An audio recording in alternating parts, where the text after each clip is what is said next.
علاج الكحة، علاج السعال، طرد البلغم، علاج السعال التحسسي، الكحة ديال الليل، الكحة الجافة.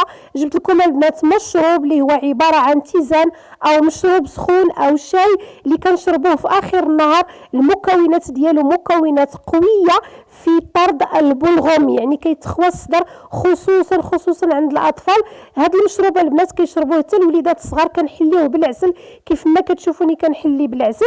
المكونات ديالو زوينه كتدعم المناعه، كتقوي المناعه ديال الجسم ديالنا، وكتطرد باذن الله شفاء تام الكحه وداك السعال التحسسي عند الكبار وحتى عند الاطفال. مرحبا بكم البنات في لا فيديو.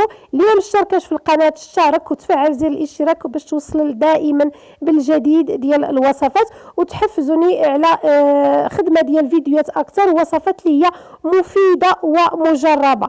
بالنسبه للمشروب ديالنا ديال اليوم البنات، واحد المشروب اللي هو ناجح. 3 ايام اللي كنخدموه، 3 ايام متابعه كنشربوه البنات، ما كتبقاش الكحه، ما كيبقاش داك البلغم في الصدر، ما كيبقاش السعال التحسسي. مرحبا بكم البنات باش نشوفوا المكونات باش كنخدموا المشروب ديالنا. من طبيعه الحال في واحد الكاسرونه غادي ندير القياس ديالي اللي غادي نشرب. كنوجدوا هذا المشروب البنات يوميا، كل من مور هكذا العشاء ديالنا كنمشي نوجد المشروب ديالي، كندير القياس اللي غادي نشرب، كاس كبير اولا 2 كيسان كبار. الا كنا 2 الناس 3 الناس في الدار نشربوها البنات كلنا، لان المشروب كله فوائد، الا ما نفعكش ما غاديش يضرك. انا درت 2 كيسان كبار ديال الماء، وغادي ندير البنات معلقه كبيره ديال الكركم. خصوصا كناخذوا الكركم عواد، كنعرفوه بانه خديناه فخي ونقيناه ودوزناه عاد لعند العطار وكيطحنوا لينا قدام عينينا، كنكونوا متاكدين باننا كناخذوا الكركم البلدي، يعني المكونات ديالو زوينه، كلها فيتامينات ومضادات الاكسده، وكيعطينا كيقوي لنا المناعه. درت 3 الوريقات ديال ورقه ديال سيدنا موسى او لا الفوي دو لوري. هاد الوريقات البنات دابا ندير لكم ان شاء الله ما شاء الله الفوائد ديال هاد وريقه سيدنا موسى. الزيت ديالها، الزيت اللي كان غير زويته، كنرطبوها مع هاد الوريقات وكندهنوا بها بحال المفاصل ديالنا اولا البروده، والله البنات الا شفاء تام ما شاء الله. زدت البنات معلقه كبيره مع عمرش ديال القرفه مطحونه، وزدت 5 الحبات ديال القرنفل. كنعرفوا بان القرنفل كيدعم لنا المناعه، كينقي لنا الصدر البنات، ما كيخلي ليناش دوك تعفنات في المنطقه ديال الحلق او لا الصدر اللي كتسببها لنا البروده او لا الكحبه او لا هاد النزله ديال البرد. وكندير البنات معلقه كبيره ديال الزعتر ولكن مع عمرش. الزعتر البلدي البنات كينقي حتى هو القفص الصدري وكيدعم لنا المناعه، وهو كيمتاز بزاف ديال الزيوت الطياره اللي كتغذي لينا وكتكون محتاجها القصبه الهوائيه ديالنا البنات. هاد المكونات كلها مكونات مفيده ما شاء الله. انا درتها على عافيه مهيله 5 دقائق البنات حتى 6 دقائق صافي، وما كنخليوهاش تطبخ اكثر، وكنخليوها خرجتها هنايا حطيتها باش تدفى. حتى كتدفى ما تمشيو في المازن، غنزيدوا عليها مكونات اخرى اللي بها باش كنقويو المشروب ديالنا كيكون قوي اكثر ما شاء الله. خديت طريف ديال سكينجبير خضر، اللي ما عندهاش سكينجبير خضر ما موجودش، المهم انها دير الوصفه تقدر دير حتى بسكينجبير اللي هو غبره ديال المطبخ ديالنا، ولكن من الافضل نخدموا بسكينجبير خضر لانه فيه ديك الماده ديال الماء كتدعم اكثر المناعه ما شاء الله، وكيخرج لينا البرد من الصدر ديالنا، كينقي لينا الصدر لانه سخون. فاش كيسخن لينا الجسم كترتفع المناعه في الجسم ديالنا، كيقوي لنا المناعه من نزلات البرد.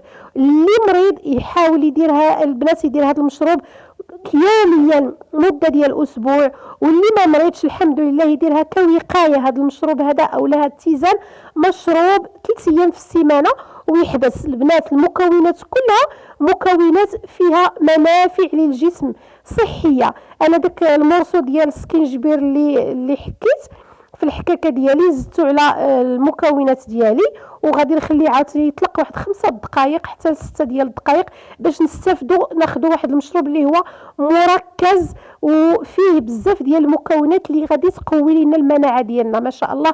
غادي نحاول نزيد هنا نص حامضه. كنعرفوا بان الحامض من طبيعه الحال كيقوي حتى هو المناعه، لا فيتامين سي. وباش كنرجعوا المشروب ديالنا قوي وباش كنحيد الحامض البنات كيكوي لينا دوك. كنعرفوا بان في النزله ديال البرد كيكون حتى الحلق كيكون مصاب، وفي هاد القطرات ديال الحامض ما شاء الله كتعقم لينا الحلق ديالنا، ما كتبقاش ديك ميكروبات او ما كيبقاش تعفنات على مستوى الحلق. صافي فاش كنخليوه حتى يترسب مزيان صافي كندوزو كنصفيه في الصفايه. انا غادي نصفيه في هذا البريد هذا باش شوفوا اللون ديالو ما شاء الله البنات، اللون ديالو روعه. والرويحه اللي طالعه منه البنات داك الرويحه ديال القرفه والرويحه ديال الحامض والرويحه ديال القرنفل، واخا ديك 5 د الحبات عطات واحد الرويحه اللي هي خفيفه ما شاء الله. كنعرفوا بان القرنفل كيعقم لينا الصدر وما شاء الله كيدعم لينا حتى هو المناعه. ونوصيكم البنات في الوقت ديال النزله ديال البرد ضروري يوميا على الريق الغرغره بالملح والماء دافي باش الحلق ديالنا ما كيبقاوش فيه دوك التعفنات. والحمد لله الوصفه ناجحه البنات لانها مجربه. البنات اللي بغاو يحليوها وحتى الا بغينا نعطيوها للوليدات الصغار نحليوها لهم برس معلقه ديال العسل باش يشربوها البنات. شوفوا المشروب ما شاء الله والله الا كله غني فيتامينات ومكونات اللي هي محتاجها الجسم ديالنا في الفتره ديال نزله البرد. البنات داوموا على هذا المشروب. كنتمنى البنات اللي جربوه يحاولوا يرجعوا لا فيديو ويحطوا التعاليق باش يستافدوا البنات اللي كيجيو يشوفوا لا فيديو جداد. واللي ما اشتركاش في القناه تحاول تشترك البنات وتشجعوني باللايكات وبالبارطاج ديال الوصفه لي ولكم الاجر ان شاء الله. كنتمنى البنات تجربوا الوصفه وتفضلوا تعاملوا معايا في التعليق ديال لا فيديو تشجعوني لاعطاء الكثير من الوصفات. الوصفه البنات مجربه مني شخصيا، درتها البنات مده ديال 2 ديال الاسابيع، كنشربها 3 ايام حتى ل 4 ايام في الاسبوع وكنحبسها والله البنات الا كتنقي الصدر وما كتبقاش عندك ديك البروده لان كتشربي شي حاجه اللي هي سخونه. مشروب سخون كيتشرب في اخر النهار كيدعم لينا المناعه كيقوي المناعه ديالنا. وكنشربوا السوائل لاننا فاش تكون عندنا نزله البرد كنكونوا محتاجين اكثر نسبه ديال المياه في الجسم ديالنا باش ما ينشفش الجسم ديالنا. كنكونوا ضاربين عصفورين بحجر واحد، كنداويو النزله ديال البرد وكنعطيو واحد الكميه هائله ديال السوائل للجسم ما شاء الله. كنتمنى البنات تجربوا هذا المشروب لانه مشروب مجرب وناجح والنتيجه ديالو زوينه بزاف البنات. كنعرفوا بان الكركم كيخدم حتى على مستوى ديال البشره، هو مضاد للاكسده ما كيخليش السواد يكون في البشره ديالنا. خذوها البنات كتجربه البنات، خذوه كروتين. وشكرا على المشاهده والى فيديو قادم.